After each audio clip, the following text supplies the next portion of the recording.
If we take a moment to reflect upon the infinite complexity of the world, it can be quite astounding and perhaps unsettling that there is so much we still don't understand.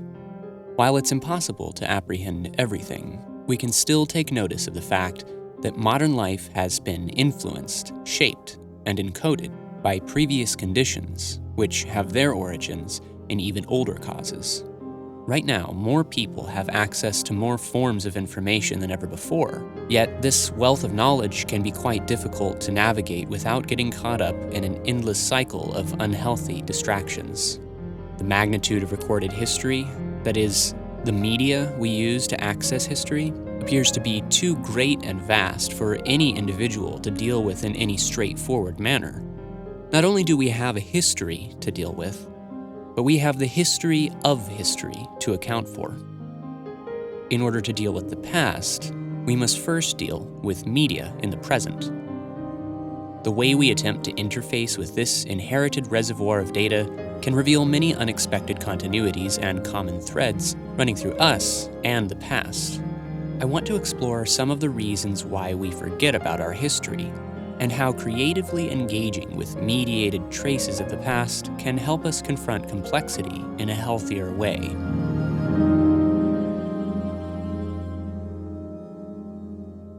Technology plays a larger role in our lives than ever before.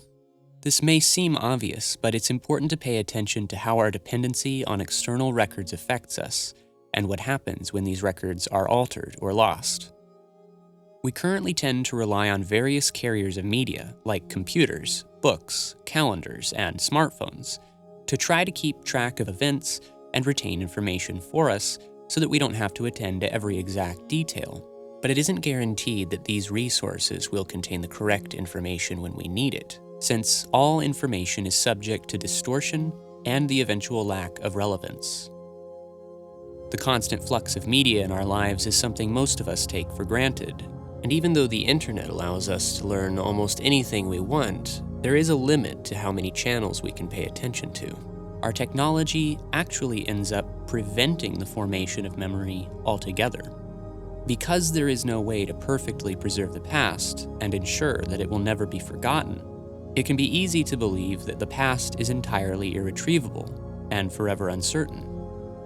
Our instinct is to ignore whatever isn't immediately clear about the past and try to move on. But, as many have said, those who do not remember history are doomed to repeat it.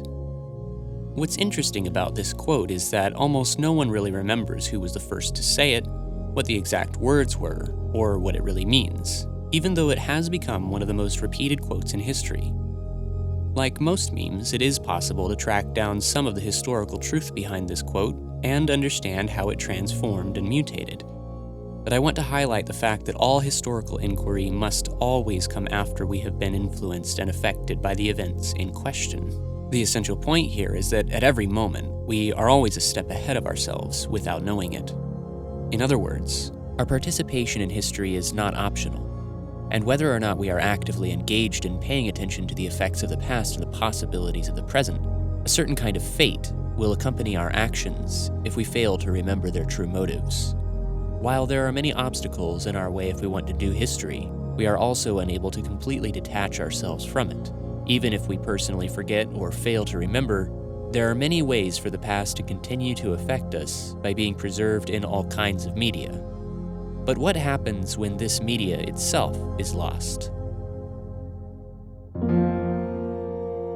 The Library of Alexandria is perhaps one of the most famous examples of a tremendous loss of historical records.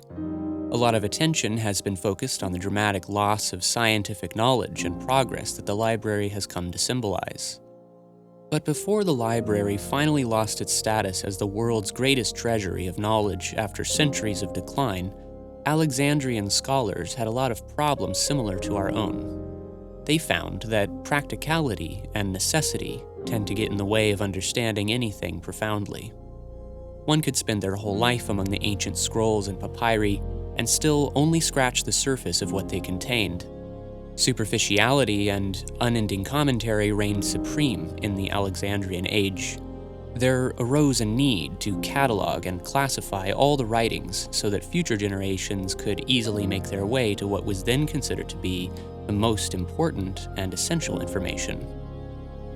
Fragments of these catalogs are incidentally nearly all we have to inform us of the contents of that massive collection of knowledge.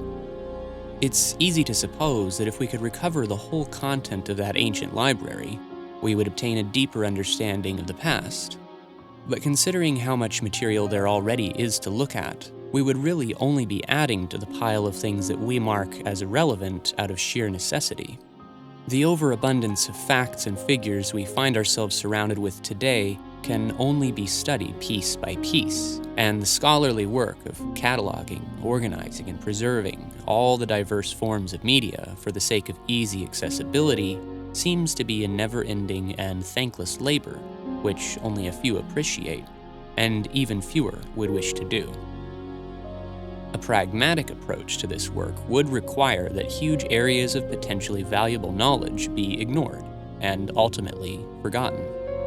On the other hand, trying to pay attention to all of the minute details of the past comes at a high price which most of us cannot afford. The futility of easily summarizing everything can lead us to the opinion that it would almost be better if we could set the whole collection of media ablaze and start fresh from the ashes.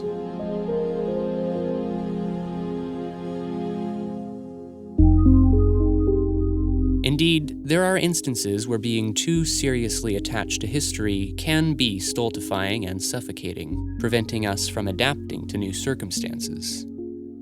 At some level, we all seem to know this, because when we get absorbed with nostalgic and romantic longing for the past, we tend to embellish it with qualities it never really had, and we fail to remember that things have always been quite complicated, and that there never was a time when everything was perfect or ideal. This misremembering is largely due to our inability to remain conscious of the past in all its vibrant complexity. Whenever we juxtapose history and the present, we run the risk of making absolute judgments and oversimplifying. Our desire for a better life can lead us to condemn the past because we feel that it holds us back from making progress.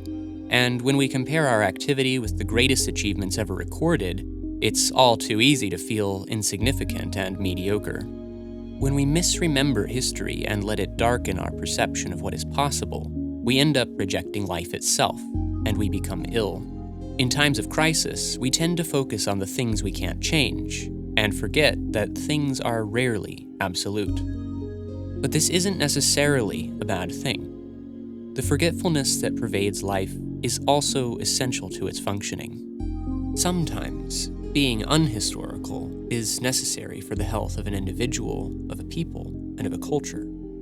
Trying to remember the past without acknowledging the necessity of forgetting is like playing chess without ever moving your pieces backwards.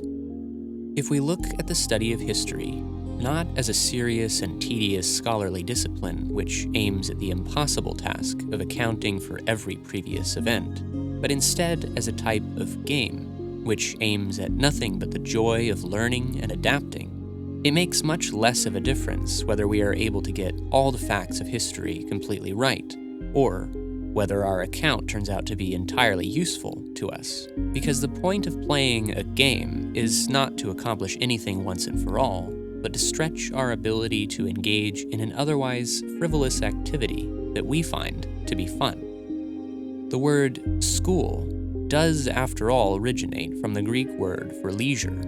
It is only a very recent attitude which attaches hard work and seriousness to reading and learning. But even in the Alexandrian Age, there was already a sign of an unhealthy relationship to history, when preserving and categorizing written texts became more important than knowing what they said. Rather than place history above ourselves and deny the importance of the present, we can try to foster a more lively and spirited engagement with history, which attends to our present needs and circumstances. But what would this look like? Rather than seeking to demythologize the world and thereby reduce its complexity, we need to create new mythologies which intertwine with the old. Not as comfortable fictions, but as an active celebration of the mysteries of reality.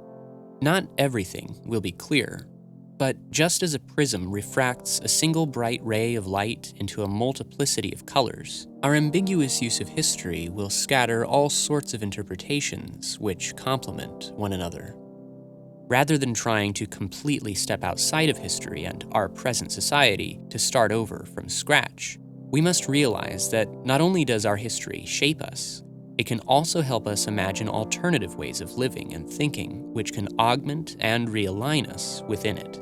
By multiplying perspectives and sending our roots down into the rich soil of history so we can grow even higher, we might catch a glimpse of something no one has ever seen before. The problem of the overabundance of media is not going to be solved by closing ourselves up and narrowly focusing on a single, unchanging truth. Nor will simply pointing out the hidden medium of technology do anything to ensure that we will be able to manage what it carries. Instead, we can approach the daunting complexity of the modern world and its murky past by cultivating a playful curiosity, which takes care to notice what exists and what might exist, a sharpened sense of reality, but one that is never immobilized before it, a readiness to find what surrounds us as strange and odd, a certain determination to throw off familiar ways of thought and to look at the same things in a different way, a passion for seizing what is happening now and what is disappearing. A moment of forgetfulness can open up a space where we are free to rediscover many truths about ourselves and the world. We need to be brave enough to creatively engage with ancient ideas which seem to anticipate and exceed our own. The more we allow ourselves to play with older perspectives, the more we will see just how relative and conditional all perspectives are, and the better we will be able to remember the relationship between what is new and what is primordial.